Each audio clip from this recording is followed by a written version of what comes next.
வணக்கம்.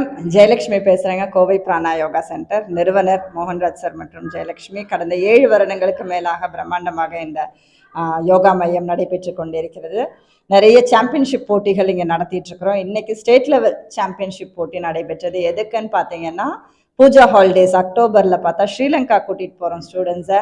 Last year Dubai, Thailand, Malaysia இந்த மாதிரி வெவ்வேறு இடங்களில் போய் யோகாவை பற்றிய ஒரு கான்ஃபரன்ஸும் நடத்தி அங்கே கலந்து கொண்டு ப்ளஸ் சாம்பியன்ஷிப் போட்டிகளும் நடத்தி சிறப்பாக வெற்றி பெற்று வந்திருக்கிறோம். அதை தொடர்ந்து ஸ்ரீலங்காவுக்கு பிரத்யேகமாக இந்த போட்டித் தேர்வு நடைபெற்றது. நிறைய மாணவியர் இன்னைக்கு கலந்துக்கிட்டாங்க. Private schools, international schools plus government ஸ்கூல்லேருந்து வந்திருக்காங்க. யோகாவை உலகெங்கிலும் கொண்டு செல்வது எங்கள் தலையாய நோக்கம். அதற்காக நிறைய கவர்மெண்ட் சர்டிஃபைட் கோர்சஸ் இங்கே நடத்திட்டு இருக்கிறோம். இது போல போட்டிகள் நடத்தும் போது என்ன ஒரு ப்ளஸ்னா, ஆரோக்கியமான போட்டிகள். இதை ஒரு யோக பயிற்சி அவங்க